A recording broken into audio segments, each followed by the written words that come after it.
오늘 하나님 말씀은 사무엘하 23장 8절로 17절까지입니다. 23장 8절로 17절입니다.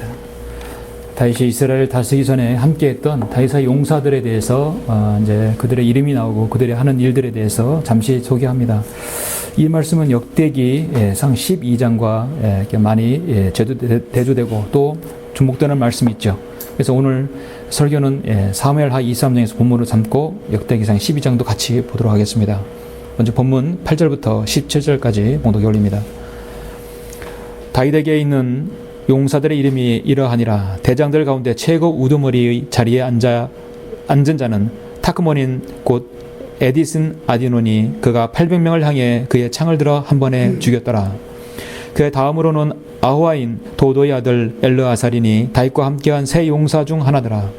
그들이 싸우려고 모인 필리스타인들을 대항하는데 이스라엘 사람들이 물러가자 그가 일어나 필리스타인들을 치되 그의 손이 지칠 때까지 그의 손이 칼에 달라붙을 때까지 하였더라. 죽여서 그날 큰 승리를 이루셨으니 백성은 그를 따라 돌아오며 약탈할 뿐이더라. 그의 다음으로는 하랄인 아게의 아들 사만이라. 필리스타인들이 떼를 지어 녹두나무가 가득한 밭에 함께 모였을 때 백성들은 이 필리스타인들을 피하여 도망하였으나 그는 그 밭 가운데 서서 저지하여 필리스타인들을 죽여서 큰 승리를 이루셨더라. 또 30인의 우두머리 중 셋이 내려가 추수 때 아둘람 굴에 이르러 다윗에게 왔는데 그때 필리스타인들이 군대는 르파임 골짜기에 지쳤더라.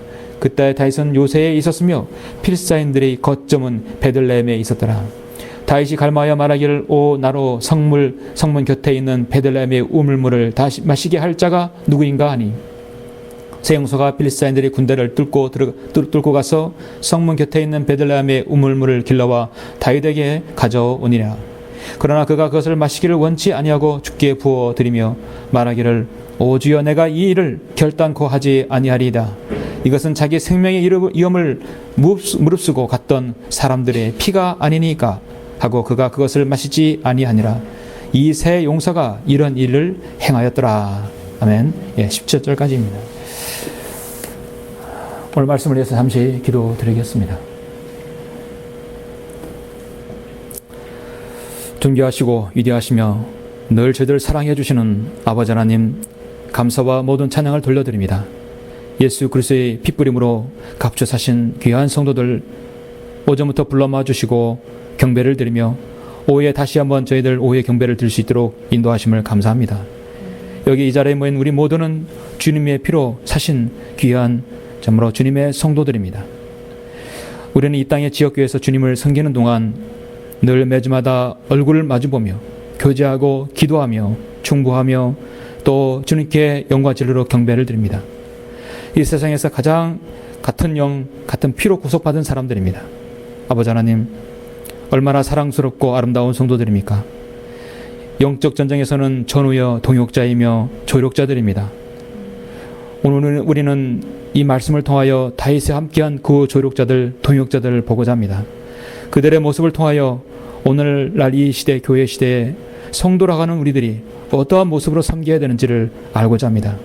주님께서 귀한 조명 허락하셔서 말씀을 통하여 은혜가 되게 해주시고 정말 말씀대로 평생을 함께할 그런 신실한 성도들로 주님께서 인도하여 주시길 원합니다. 주님께서 인도해 주십시오. 주 예수 그리스도 이름으로 기도드렸습니다. 아멘. 오후의 설교 제목은 평생 함께할 사람들, 평생 함께할 사람들이라는 제목으로 설교하고자 합니다. 여러분, 인생은 만남으로 이루어져 있죠. 우리가 만난다는 것은, 산다는 것은 좀 만나는 것을 의미합니다. 세상은 혼자 살 수가 없습니다. 살아가면 누군든 만나게 되어 있습니다. 우리 성경민은 지역교회에 믿는 공동체를 만들어가는 것은 정말 만남과 선택을 통해서 만들어지죠. 자, 만나면 내가 이 사람들과 교제를 해야겠다, 예배를 드리겠다고 선택을 하게 됩니다. 그래서 여러분 만나시고 선택을 하셔서 결정에 의해서 이렇게 여러분 만나고 교제하게 되는 것입니다. 좋은 만남은 좋은 인물을 만들어냅니다. 좋은 인물은 또 좋은 인생을, 생애를 만들어내지요.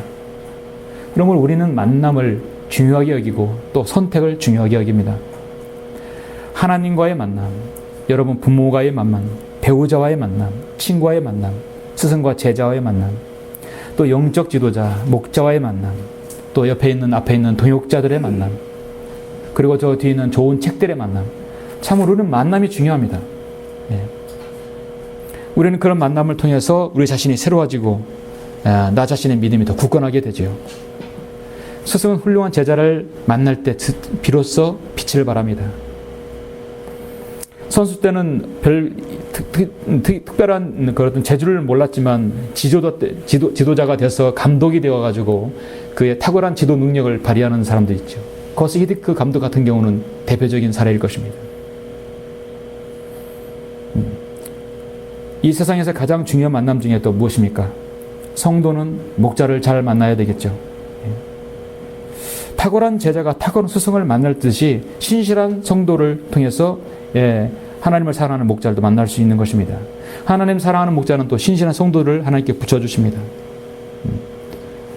좋은 나무가 좋지 못한 척박한 땅을 만날 때는 빛을 내지도 못하고 열매를 맺지도 못하는 것은 당연한 것이죠.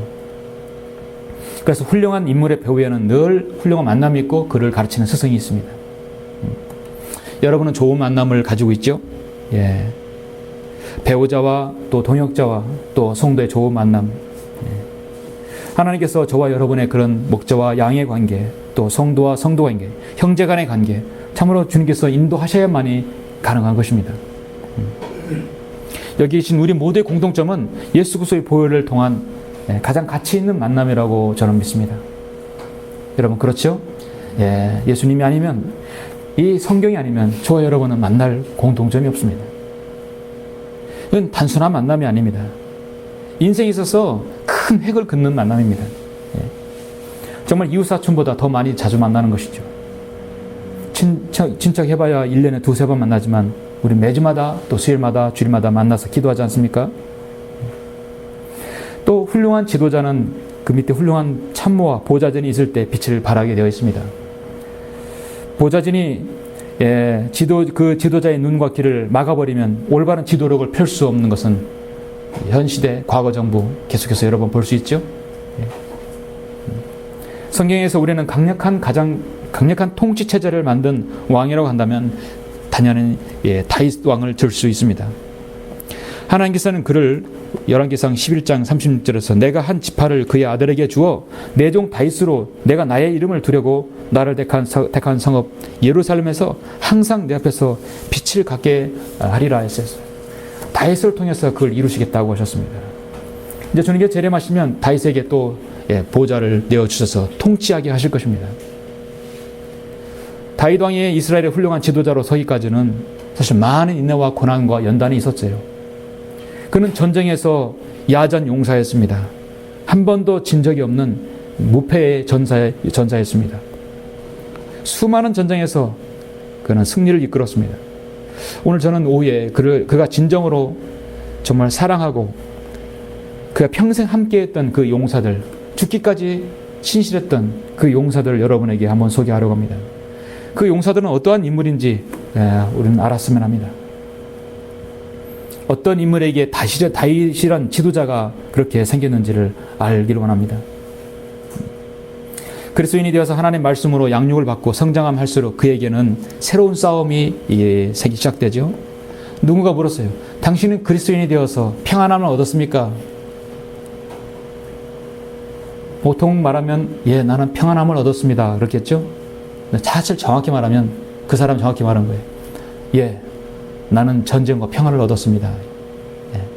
그리스도인이 되면 주님 안에서 평안함을 얻지만 또 세상에선 마귀와의 대적과의 싸움이기 때문에 전쟁을 얻은 거예요. 그리스도인이 되면요, 전쟁과 평안을 얻어요. 평안을 얻을 수 있고 끊임없는 영적 전쟁을 일으키게 됩니다. 싸우게 되는 것입니다. 전쟁과 평화를 두 가지를 얻는 것이죠. 전쟁은 어디에서? 지역교회에서 바로 이 집결지에서부터 시작하게 됩니다. 적진의 싸움의 거점을 마련하고 이 진지를 구축해서 영적 군사를 훈련시키고 숙련시켜서 여러분의 각자의 처소에서 각자의 위치에서 전쟁을 싸워서 승리케 하는 것입니다. 집결지가 커지고 집결지가 더 유용한 도구로 되려면 이제 성도들이 하나가 되어야 되는 것이죠. 그래서 이 교회는 살아계신 하나님의 교회요, 진리의 기둥과 터전인 것입니다. 어떻게 어설프게 이곳에 들어와서 좀 자리 좀 잡을까 하다가는 다 걸러지게 돼요. 첫째 스스로 걸러지고 성도들 통해 걸러지고 목자를 통해서 걸러지게 됩니다. 근데 그것을 통과하지 못하면 성도로서 들어오지 못하는 것입니다. 정말 가볍게 봐서는 안 되는 것이죠. 그래서 우리는 영적 분별력 있는 서로의 협력자예요. 동역자이고 전우인 것입니다. 여러분 한 분 한 분들이 모두 그리스도의 군사들입니다. 예수 그리스도의 피로 값져 사신 성도요, 하나님의 아들이들이며 청지기의 종이기도 합니다. 나중에는 주님의 신부가 될 사람들입니다. 이제 우리가 아직 싸워야 할 시간이 있고 또 싸워야 할 우리가 장소가 있고 아주 주님께서 우리 부르시기 전까지는 우리들이 싸워야 할 전쟁이 있습니다. 마귀의 수하로부터 지옥으로 나락으로 떨어져 가는 그들을 우리는 한 사람씩 이겨나와야 할 것입니다. 이스라엘 전쟁사에서 다윗의 전쟁 역사는 정말 분멸의 역사이고 세계 전쟁사에서도 길이 빛나는 전쟁이 너무나 많습니다. 오늘 저는 오후에 다윗이 왕이 되기 전에 그와 함께했던 용사들에 대해서 한번 알아보려고 합니다. 어떤 조력자들이고 어떤 용사들이었는지를 영적 교훈을 통해 알고자 합니다. 특히 사무엘하 23장은 다윗이 모든 치리가 끝나고 자신이 마지막으로 그동안 함께했던 다윗의 용사들을 일일이 거명하고 있습니다. 이미 다윗의 치리는 사무엘상부터 해서 사무엘하까지 다 이루게 되죠. 그래서 사무엘하 24장에서는 거의 이제 모든 것이 끝나게 되고 열왕기상에서 정권이 바뀌게 됩니다. 솔로몬이 왕이 되는 것입니다. 사무엘하 23장 1절 4절까지 보시면 이것이 다윗의 마지막 말이라 이제 다윗은 자신이 생을 마감을 냈고 어떤 고별 설교가 될 수 있어요. 이새의 아들 다윗이 말하였으니 높이 올려진 사람이요 야곱의 하나님의 기름 부음 받은 이인 이스라엘의 아름다운 시인이 말하였도다. 주의 영이 나를 통하여 말씀하셨으니 그의 말씀이 내 혀에 있었도다. 이스라엘의 하나님께서 말씀하셨으며 이스라엘의 반석께서 내게 이르시기를 사람을 다스리는 자는 공의로워야 하며 하나님을 두려움으로 다스려야 하는도다. 저는 이 나라 이 땅의 대통령이 바로 이 말씀을 바로 들어야 된다고 봅니다. 한 장의 편지를 쓴다면 다른 거 쓸 거 없다고 생각해요. 사무엘하 23장 3절이에요. 사람을 다스리는 자는 공의로워야 하며 하나님을 두려움으로 다스려야 하는도다. 이것보다 더 좋은 대통령에게 맞는 말씀이 어디 있어요? 정확하죠? 그런데 하나님을 두려워하지 않는 지도자들이 이 세상 지도자들입니다. 공평하지도 않고 공의롭지도 않아요. 우리는 거기서 해서 요원하다고 봅니다. 우리는 희망을 갖잖아요. 주님 오시는 날까지 우리가 복음 전하고 진리 전하는 것에서 악법을만 안 만들면 우리는 만족하는 것입니다. 그리하면 그가 해 돋을 때에 아침 빛같이 되리니 곧 구름 없는 아침 같겠고 비 온 후에 밝게 반짝임으로 땅에서 돋아나는 연한 풀잎 같으리라. 하나님께 축복해 주시겠다는 것입니다. 이것은 다윗이 자신이 그렇게 공의롭고 하나님을 두려움으로 다스렸던 것을 보여주고 있습니다. 그렇게 해서 본문 이후에 8절부터 그동안 함께했던 그 자신의 장수들을 소개하고 있습니다. 정말 그들은 다윗과 관계를 잘 맺은 사람들입니다. 정말 평생을 함께했던 사람들이고 함께하는 사람들이에요. 불교에서 말하면 이승에서 만났지만 이승에 다시 한번 태어나면 또 만나자는 그런 식으로 정말 다시 만나도 다 평생을 함께할 사람들이에요. 자신의 자신의 그 생을 마감하면서 그 이름을 열려고 했다는 것은 의미가 있죠. 사무엘하 23장의 마지막 39절에는 그 모든 자신의 용사들이 37인이었다라고 말씀하고 있습니다. 여기서 우리 사람 이름을 거명하고 일일이 거명하지 않지만 주목할 것이 있는데 여기에서 한 사람이 빠진 사람이 있는데요. 훌륭한 장수였죠. 그 이름은 바로 요압 장군이었습니다. 요압 장군은 다윗의 총복이었어요. 이스라엘의 건국 공신이었습니다. 군대 장관이었습니다. 국방부 장관이었어요. 한평생 다윗 곁에서 싸운 요압이 빠졌습니다. 요압은 말년에 관계가 좋지 않았죠. 요압은 다윗을 위해 싸우는 것 같았지만 사실은 자신을 위해 싸웠고, 자기 자리가 위태로우면 적을 치고 라이벌이 되는 사람을 다윗의 명령도 없이 쳐 죽였었습니다. 나중에는 반역에 가담해서 나중에 죽게 되죠.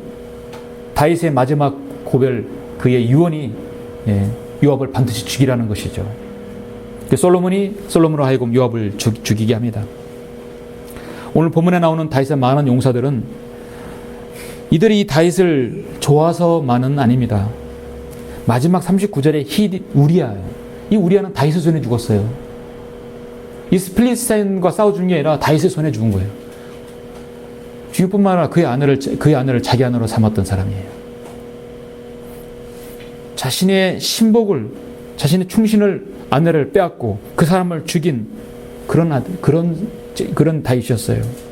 아들을 잘못 길러서 반역을 해내서 왕궁을 쫓겨다녀야 했던 다윗이었습니다. 그런데 왜 이들이 목숨을 내어놓고 다윗을 사랑하고 다윗을 도와하는가? 한 가지입니다.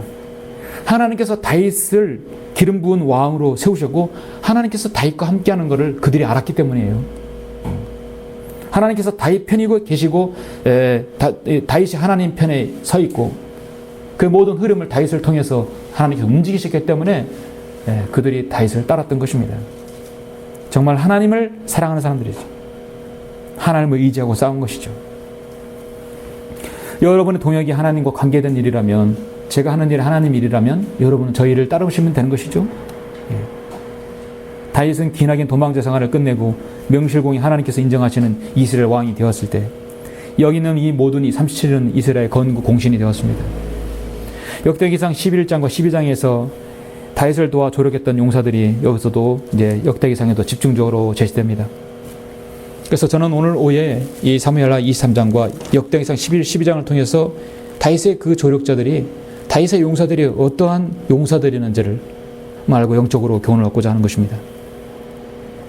다윗은 알다시피 여러분 처음에 목동이었어요. 전쟁의 용사도 아니었습니다. 필리스타인 거인 골리앗을 죽인 후에 사울의 눈에 들어왔지만 시간이 갈수록 제시와 증오의 대상이었고, 다윗은 평생을 약 15년 이상을 사울을 피해서 광야에서 산으로 피해 지냈던, 그렇게 도망다니며 살아야 했었습니다. 그러나 하나님께서는 나는 내가 가는 곳마다 너와 함께 있었고 내 앞에서 내 모든 원수들을 끊어버렸으며 세상에 있는 위대한 사람들의 이름과 같은 이름을 내게 만들어 주었도다. 하나님께서 끊임없이 그걸 4번이나 기록함으로써 내가 너와 함께 하겠다는 걸 주님께서 말씀하셨죠. 훌륭한 지도자는 말씀하셨듯이 훌륭한 참모가 있습니다. 훌륭한 왕에게는 충신이 있기 마련입니다. 좋은 경영자는 성실한 자신의 임무를 충실히 하는 임원이 있기 마련입니다. 하나님을 사랑하는 목자는 또 신실한 성도들이 있어서 주님의 사역을 감당합니다. 그래서 동역자를 보내주십니다. 여러분 같은 동역자를 하나님께 보내주지 않으시면 우리가 어떻게 여러 가지 사역, 인터넷이라든지 오프라인이라든지 사역들을 행할 수 있겠습니까? 사도 바울도 훌륭한 사역자이죠. 그의 사역에 늘 동역자들이 얼마나 있었습니까? 그들은 진리를 위한 동역자이고 하나님 나라를 위한 동역자라고, 사역자라겠습니다. 그래서 고린도서 3장 9절에서 우리는 하나님과 함께 일하는 동역자들이라, 너희는 하나님의 경작지요 하나님의 건축물이라 했습니다.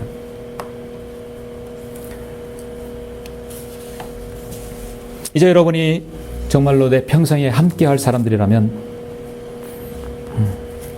아무런 이 사심 없이 함께 산책할 사람들이 있는 것, 커피 한 잔의 여유를 가지고 즐겁게 교제할 수 있는 사람, 정말 함께 할 수 있는, 평생 함께 할 사람들은 찻잔에 물 한 잔이라도 잔치를 베풀 수 있는 것이죠. 교제하면서도 우리는 꺼리낌 없는 교제를 할 수 있어요. 그가 누구입니까?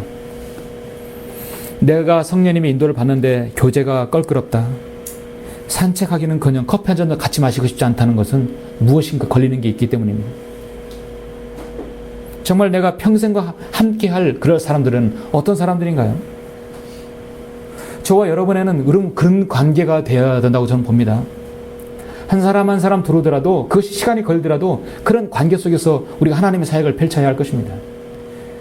적게 가고 늦게 가고 천천히 가더라도 우리는 그렇게 가길 원합니다. 평생 함께할 사람들은 어떤 관계가 되는 것인가? 우리가 지역교회에서 세 가지에 대해서는 우리가 제시가 되어야 되고 이것이 이루어져야 될 것이죠. 오늘 저는 말씀을 통해 세 가지를 여러분에게 제시합니다. 평생 함께할 사람.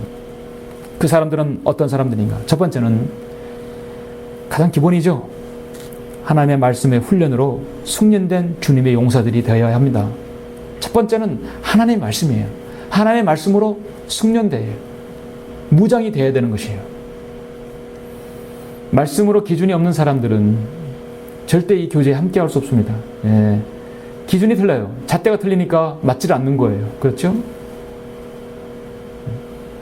사무엘하 본문 8절부터 13절을 보시면 다윗에게 있는 용사들의 이름이 이러하니라. 그래서 처음에 용사 3명, 두 번째 3명, 나머지 그래서 30명 나오는 것이죠. 33명. 다윗에게 있는 용사들의 이름이 이러하니라. 대장들 가운데 최고 우두머리에 자리에 앉은 자는 타크몬인 곧 에디슨인 아디논이 그가 800명을 향해 그의 창을 들어 한 번에 죽였더라. 그의 다음으로는 아우아인 도도의 아들 엘르아살이니 다윗과 함께한 세 용사 중 하나더라. 그들이 싸우려고 모인 필리스타인들을 대항하는데 이스라엘 사람들이 물러가자 그가 일어나 필리스타인들을 치되 그의 손이 지칠 때까지 그의 손이 칼에 달라붙을 때까지 하였더라. 주께서 그날 큰 승리를 이루셨으니 백성은 그를 따라오며 약탈할 뿐이더라. 하나님께서 늘 공동적으로 말씀하시는 것이는데 주께서 큰 승리로 이루셨더라. 12절에서 제시되죠. 10절에서도 주께서 그날 큰 승리를 이루셨다 말씀하고 있습니다. 이들이 잘해서 승리한 것이 아니라 하나님께서 승리를 이루셨기 때문에 가능한 것이에요.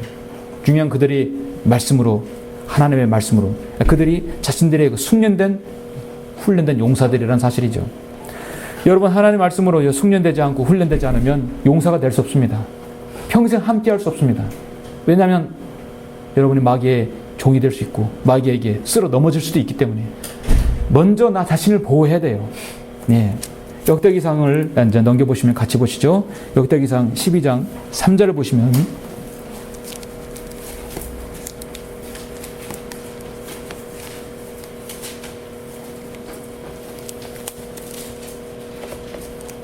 (3절부터) (8절) 보시면 우도머리는 아히에셀이요 다음은 유아스니 기브아인 스마의 아들이며 아스마웻의 아들들 여시엘과 펠렉과 브라카와 안토닌 예후와 30인 가운데 용사여 30인을 거느리는 기브아인 이스마야와 예레미야와 야하셀과 요하난과 그레나인 요사박과 엘루세와 여리목과 부알라와 스마랴와 하루빈 스파티아와 코라인은 엘카나와 여시야와 아르사엘과 요시엘과 아소부함과 그들의 요로함의 아들들 요엘라와 스바라다라.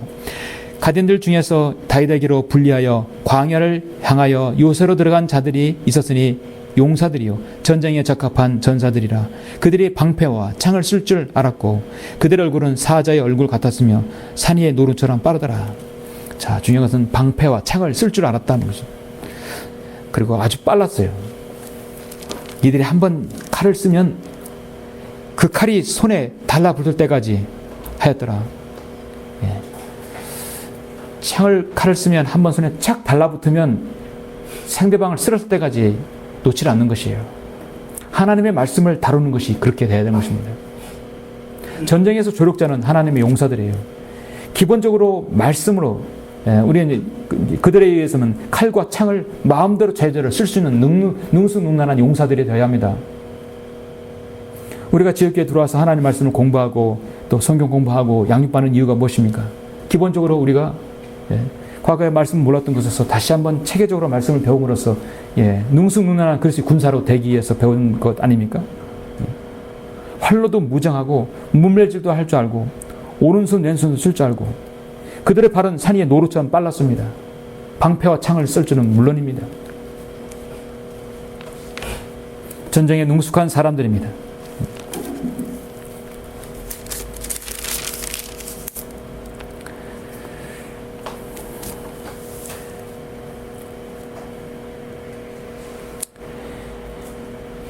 이 11장 10절에 보니까 역대기상 11절 보니까 또 다윗에게 있던 용사들의 우두머리는 이러하니 그들의 다윗의 왕국에서 그와 더불어 온 이스라엘과 더불어 스스로 힘있게 하여 이스라엘에 관한 주의 말씀에 따라 그를 왕으로 삼았더라. 다윗에게 있었던 용사의 수는 이러하니 여소부함은 항몬인으로 최고 대장이었으니 그가 300명을 향해 그의 창을 들어 한 번에 죽였더라. 그 다음으로는 아호인 도도의 아들 엘레선이니 그는 세 용사 중에 하나더라. 그렇죠? 창 하나를 들어서 여러분 800명을 한 번에 죽인, 말이 800명이지 여러분, 삼국지에 나오는 관우도 그렇게 하시지 못했을 것입니다. 창 한 번을 들어서 800명을 죽였다는 것이에요. 그의 손이 지칠 때까지, 그의 손이 칼에서 달라붙을 때까지 하였다라 했어요. 놓지 않았다는 것이죠. 군대에서 무기는 곧 자신을 보호하는 것입니다. 그리고 적을 무찌르기에 용이한 것이죠. 자신에 맞는 무기들을 개발하고 끊임없이 그것을 숙련했을 것입니다. 달인이 무엇입니까? 전문가가 무엇입니까? 자신이 잘 아는 것이죠. 우리 그리스도는 하나님의 말씀의 전문가가 되어야 되고 말씀에 숙련되어야 합니다. 다윗이 골리앗을 만나서 한 방에 정확하게 이마에 내리 찍었을 때 평소에 연습하지 아니었으면 그렇게 갈 수 있겠습니까? 얼마나 용맹함이 있었고 숙련된 훈련이 있었겠습니까? 우리 그리스도인들 에베소 6장 11절에서 17절에서 하나님 전신 갑옷을 입어야 할 것입니다. 우리는 그것이 바로 우리의 전쟁 무기는 여러분 눈에 보이는 손과 칼이 아니라 육신적인 것이 아니에요. 오직 하나님을 통하여 견고한 요소들을 무너뜨리는 능력이라고 말씀하고 있습니다. 연습 없이 훈련 없이 하나님의 말씀 없이 군인의 칼을 살 수 못하죠. 면도날을 어린아이가 만지면 만시창이가 되듯이 하나님의 바른 말씀을 믿지 않는 자들이 만지면 그 말씀이 그를 자신을 찌르기에 아주 용이한 것이 되는 것입니다. 하나님 말씀을 사랑하지도 않고 두려워하지도 않고 배우지도 않으려는 자세, 그런 자세로는 이 지옥교에 들어와서는 얼마 못 견디는 것입니다. 하나님 말씀 얼마나 무서운지 알아야 되고 그 존귀하고 양날에 선 날카로운 그 검을 자기가 자신에게 맞게 자신을 보호할 수 있는 것으로 숙련되고 계속해서 끊임없이 연습을 해야 합니다. 디모데전서 4장 6절에서 그래서 내가 이런 것들을 형제들에게 기억하게 한다면 너는 내가 따르던 믿음의 말씀들과 선한 교리의 말씀들로 양육을 받아 예수 그리스도의 선한 일꾼이 되리라 했어요. 내가 진리의 말씀을 우바로 나누어 자신이 하나님 앞에 부끄럽지 않는 일꾼으로 인정받도록 공부해야 할 것입니다. 공부해야 합니다. 신학교 나와도 공부해야 되고 과정 중에도 공부해야 되고 그런데 공부를 위한 공부가 돼서는 안 돼요. 졸업을 위한 공부가 돼서도 안 되고 공부를 위한 공부가 돼서도 안 됩니다. 하나라도 알 때까지 공부하고 여러분 아는 것이 다른 사람이 가르칠 수 있을 때 그것이 비로소 아는 것입니다. 진도를 위한 진도는 안 나갑니다. 하나하나 알 때까지 나가야 되는 것입니다. 평생을 함께할 사람들은 어떤 사람들입니까? 두 번째는 너무도 중요한데요. 우리는 서로 두 마음을 품지 않은 용사들이 되어야 합니다. 두 마음을 품지 않아야 돼요. 자, 사무엘하 23장 15절 17절 보시면 저는 이 본문을 볼 때 이래서 다윗이구나라는 걸 알 수 있습니다. 다윗이 갈망하여 말하기를 오 나의 성문 곁에 있는 베들레헴의 우물물을 마시게 할 자가 누구인가? 저는 제가 생각할 때 이 말은 물떡을 한 얘기가 아니라 아마 자신 스스로 독백으로 한 얘기 같아요. 제가 판단할 땐 그렇습니다. 그 적진에 가서 물떡을 하는 지휘관이 올바른 지휘관이겠습니까? 자신도 모르게 한번 내뱉은 것이에요. 얼마나 목이 마르면 적진에 있는 베들레헴 울물을 마시게 할 자가 누구인가? 그렇게 말하는데 이걸 들은 세 용사가 필리스타인들이 군대를 뚫고 가서 성문 곁에 있는 베들레헴의 우물물을 길러와 다윗에게 가져오니라.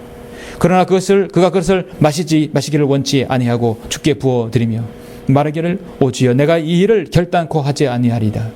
이것은 자기 생명의 유업을 무릅쓰고 갔던 사람들의 피가 아니니까 하고 그가 그것을 마시지 아니하니라. 이 세 용사가 이런 일을 행하였더라 했어요.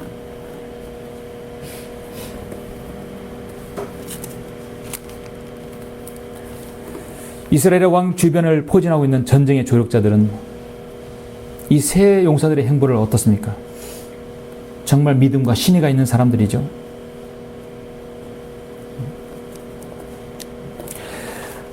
역대기상을 좀 다시 한번 좀 보시면 역대기상도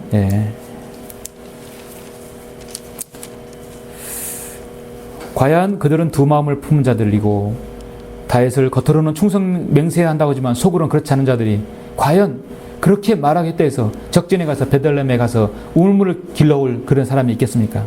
그래서 이 사람들이 어떤 사람인가를 역대기상에서 증명을 해주고 있습니다. 12장 17절을 보시면 이 그 역대기상 12장은요 1절부터 18절까지는 사울이 통치하는 동안 다윗에게 건너온 사람들이고 19절부터 21절은 사울이 죽을 때 그때 넘어온 사람들이고 22절부터 마지막 40절까지는 사울이 죽은 다음에도 다윗에게 넘어온 사람들이에요. 그러니까 이 죽은 그 다윗에게 완전히 전향해서 넘어온 다윗의 용사들이 된 사람들이 구분해 놨어요. 그러니까 18절까지는 사울이 통치하는 동안 건너온 사람들, 사울에 속한 사람들이에요. 심지어 베냐민 지파까지 있는 사람들이에요. 그 다음에는 19절부터 21절은 사울이 죽을 때, 그 다음에는 죽은 다음에도 온 사람들이 마지막에 거명됩니다. 그러면 10절 보시면 다윗이 그들을 맞이하러 나가 그들에게 대답하여 말하기를 만일 너희가 나를 도우려고 평화로이 왔다면 내 마음이 너희와 연합하겠지만 만일 너희가 나를 배반하여 내 원수들에게 넘기려고 왔다면 내 손에 부정이 없으므로 우리 조상이 하나님께서 감찰하시고 책망하시기를 원하노라. 혹시 두 마음 품고 왔다면 너희는 알아서 하라. 근데 그들이 그렇지 않았어요. 그런 사람들이 아니었어요. 그때 대장들이 우두머리는 아마사에게 영이 임하여 그가 말하기를 다윗이여 우리는 왕의 것이요 이새의 아들이며 우리는 왕의 편인이다. 화평이 왕께 있기를 원하며 왕을 돕는 자들에게도 화평이 있기를 원하나이다. 이는 왕이 하나님께서 왕을 도우심이니이다 하니 다윗이 그들을 영접하고 그들을 부대의 대장들로 삼으니라. 사울의 진영에 있다가 돌아온 다윗의 진영으로 오게 되면 두 마음을 품어서는 안 되는 거예요. 평생을 함께 할 사람들은요 정말 우리 한 마음을 품어야 됩니다. 좀 넘어가서 33절에 보시면 이제 그 사울이 죽은 다음에 넘어온 사람들인데 스불론 중에서 모든 전쟁 무기들을 가지고 싸움을 잘하여 전쟁에 나가는 자가 5만 명으로 전열을 가담을 수 있으며 두 마음을 품지 아니하였더라. 그렇죠? 그래서 두 마음 품지 않았어요. 38절에 보면 전열을 가다듬을 수 있는 이 모든 전사들이 온전한 마음을 가지고 헤브론에 와서 다윗을 온 이스라엘을 치리할 왕으로 삼으려 하고 이스라엘의 모든 남은 자들도 한 마음으로 다윗을 왕으로 삼고자 하더라. 한 마음으로 두 마음 품지 않았다는 사실이에요. 두 마음이야말로 정말 오래 함께 있지 말아야 할 사람들이죠.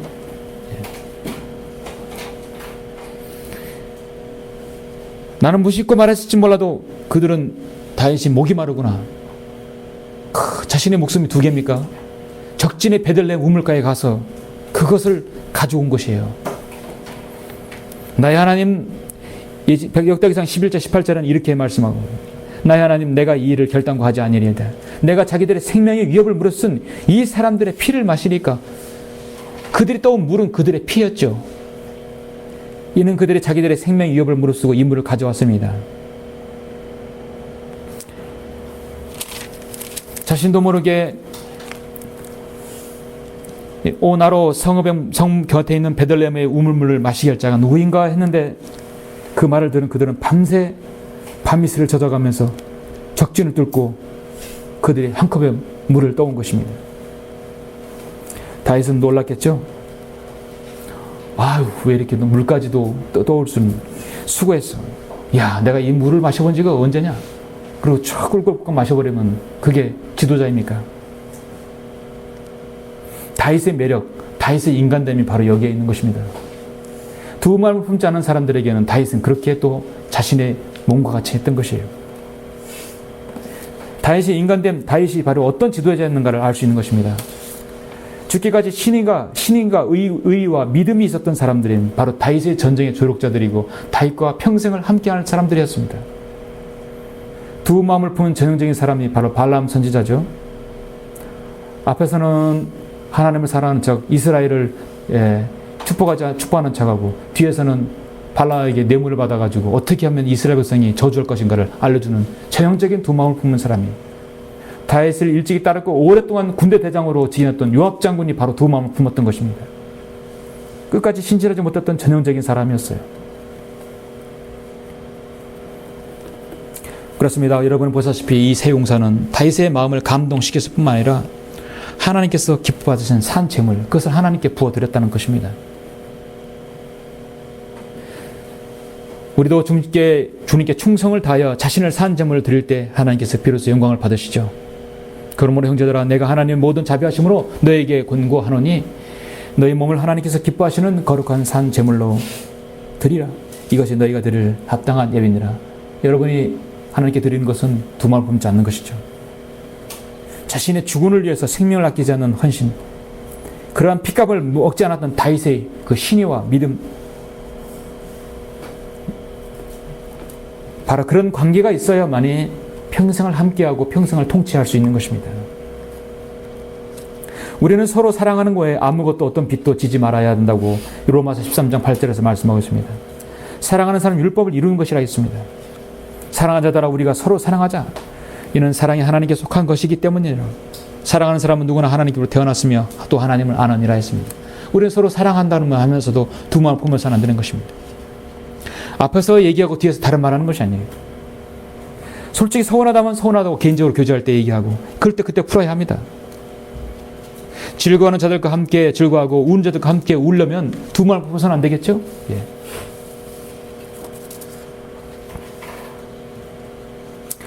인도 사람들은 남편이 죽거나 특히 부인이 남편이 죽거나 그러면 자신도 같이 이게 화장을 시키잖아요.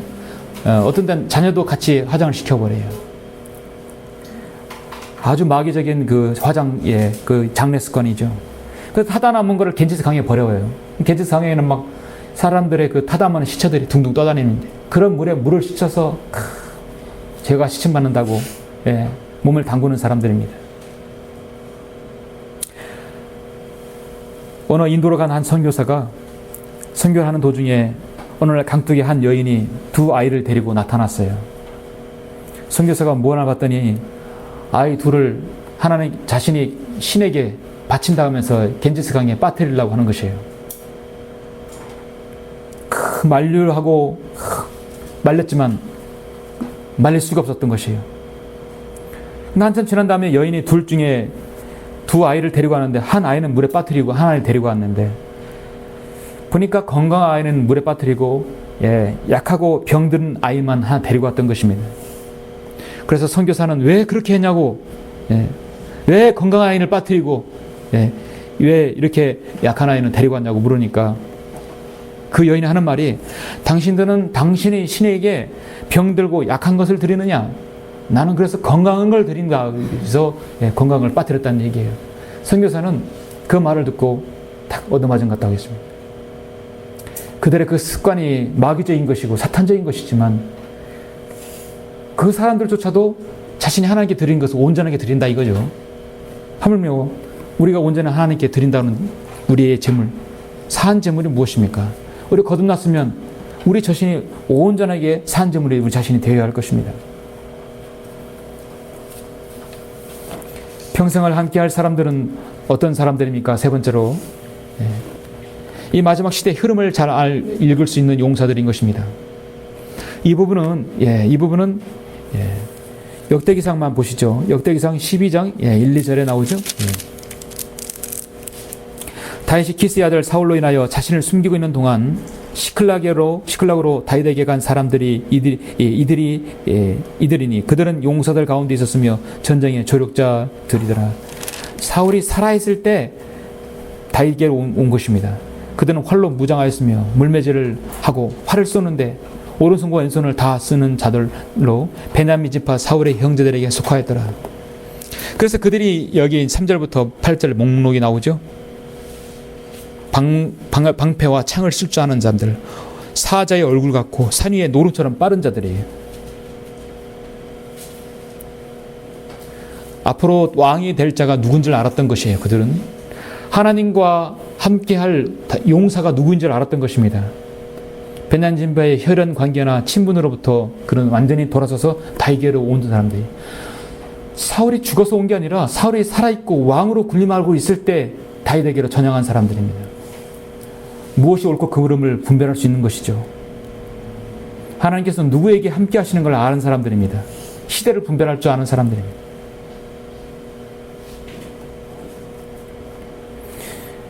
여러분, 하나님 말씀을 읽으면요, 우리가 평생 같이 할 사람들은 뭐냐? 이 시대를 알고, 이 시대의 마지막 시대를 알고 주님을 섬기고 우리를 원하는 사람들이에요. 여러분이 그 안목과 지혜와 명철이 있는 사람들입니다. 하나님의 승리의 깃발이 어디에 꽂혀질 줄 아는 사람들이 바로 여러분들입니다. 저는 이 부분이 참 우리 그리스도인이 참 시사하는 바 크다고 보는 것입니다. 저와 여러분과 함께 할 수 있는 이유가 무엇입니까? 이 시대를 밟고 있기 때문에 가능한 것이죠. 여러분이 세상 사람이나 친목 단체들이나 이생의 일들에 매일 얽매인다면 우리가 언제 함께 할 수 있겠습니까? 여러분 세상에 어떤 단체와 연관되어 있다면 그것은 여러분의 의식주를 위해서 여러분의 직업이고 사업인 것입니다. 그 모든 것도 다 사실 주님을 섬기기 위한 여러분 하나님께 쓰시는 도구들인 것입니다. 목적은 주님을 어떻게 섬기느냐, 나와 평생을 함께할 사람들을 어떻게 교제하느냐, 그것이 주 목적이 되는 것이죠. 여러분이 하나님보다 여러분이 가지고 있는 어떤 것에 대해 관심을 더 두고 있다면 여러분의 섬김은 오전에 말씀드린 대로 후회 없는 섬김이 되지 않을 것입니다. 그러나 그 무엇보다도 하나님을 사랑한다는 것에 기준을 두신다면 후회 없는 섬김이 될 것입니다. 그건 여러분이 판단할 것입니다. 그런 너는 예수 그리스도의 훌륭한 군사로서 고난을 견뎌내라. 전쟁이 많은 자는 아무도 이생의 일들을 얽매이지 아니하나니 이는 자기를 군사로 뽑는 자를 기쁘게 하려 함이니라 말씀하고 있습니다. 어려울 때 다윗에게 간 사람들은 다윗을 자신의 주로 섬긴 사람들입니다. 평생을 다윗과 함께해서 다윗과 함께 싸웠고 다윗이 목마르다 해서 베르델은 적진에 가서 물을 길러온 사람들입니다. 여러분도 이 시대에 같은 시대를 보일 줄 아는 안목을 가진 마지막 시대 우리 지도자들은 우리 그리스도인들은 자신을 부인하고 우리 십자가를 지고 주님의 인도를 받아야 합니다. 그래서 성경은 주님께서 말씀하십니다. 누구든지 나를 따라오거든 나를 자기를 부인하고 자기 십자가를 지고 나를 따르라 해서 누구든지 자기 생명을 구하고자 하면 잃을 것이요 누구든지 나를 위하여 자기 생명을 잃으면 얻으리라 말씀하고 있습니다. 여러분이 살고 이 시대에 어떻습니까? 얼마나 많은 이단들이 무리가 지금 활개를 치고 있습니까? 그들은 세상에 나가서 자신의 이단교를 퍼치는 것보다도 교회 안에서 자신의 이단교를 잠식해서 들어가는 게 더 편한 거예요. 왜냐하면 기본적으로 하나님 믿는 사람들이 다 모인 곳은 교회거든요. 그렇죠? 그래서 하나님 말씀에 기준이 되어 있지 않은 사람들은 신천지가 들어가서 용이하는 것입니다. 다락방도 들어가기 쉬운 것이고 하나님의 안성 증인에도 들어가기 쉬운 것이에요. 말씀을 무장하는 이런 많은 세상 교회들은 그런 것입니다.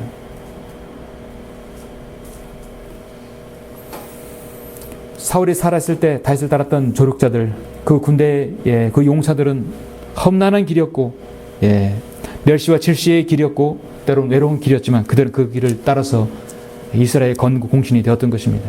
그래서 그들의 37인이 용사가 되었던 것이에요.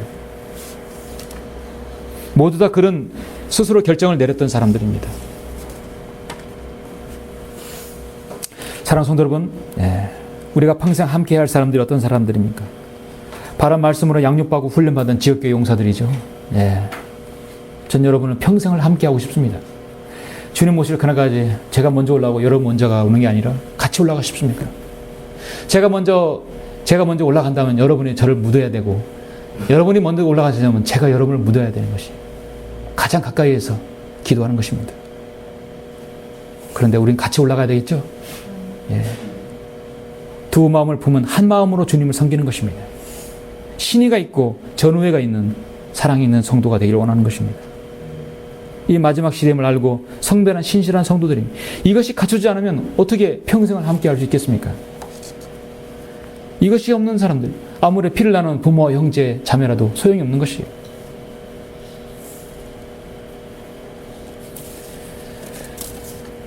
결론적으로 우리가 지쳐서 힘들고 쓰러져도 우리 주위에는 내 주위에는 여러분 신실한 기도의 용사들이 평생을 함께할 사람들이 있지 않습니까? 많지는 않지만 진정한 우리의 용기 전쟁의 조력자들 용사들이 있는 것입니다. 미가서 7장 8절에서 오 내 원수야 나를 대적하여 기뻐하지 말라 내가 쓰러진 데도 다시 일어날 것이라. 왜? 나를 사랑한 내 성도들이 옆에 있기 때문입니다. 나와 함께할 사람들이 있기 때문입니다. 다윗과 함께할 사람들이 분명히 있었지만 이 시대에 여러분과 함께할 사람들이 있지 않습니까? 사도 바울도 그런 사람들이 있었어요. 프리스킬라 아킬라가 자신의 목을 내어놓는다고 살았어요. 사도행전에서. 그렇죠? 자신의 목을 내어놓은 사람들이 사도 바울의 사역을 위해서라면. 그래서 그리스도 예수 안에서 나의 동역자라겠고요. 그리스도 예수 안에서 우리의 동역자는 울바노와 스타쿠라겠어요. 디도로 말하면 그는 나의 동반자요 너희의 동역자라 했어요. 에파라티도도 그러니까 형제, 나의 형제요 동역자이고 전우를 하겠습니다. 유스도도 마찬가지였고 디모데도 마찬가지였습니다. 모두 그런 신실한 성도들이었습니다. 오늘 제가 제시한 여러분 세 가지가 바로 평생을 함께하는 성도들인 것입니다. 저는 여러분과 함께 평생을 함께할 그런 사람들로 맺고 싶습니다. 그러한 모든 여러분들이 다 되시길 간절히 바랍니다. 기도하시겠습니다.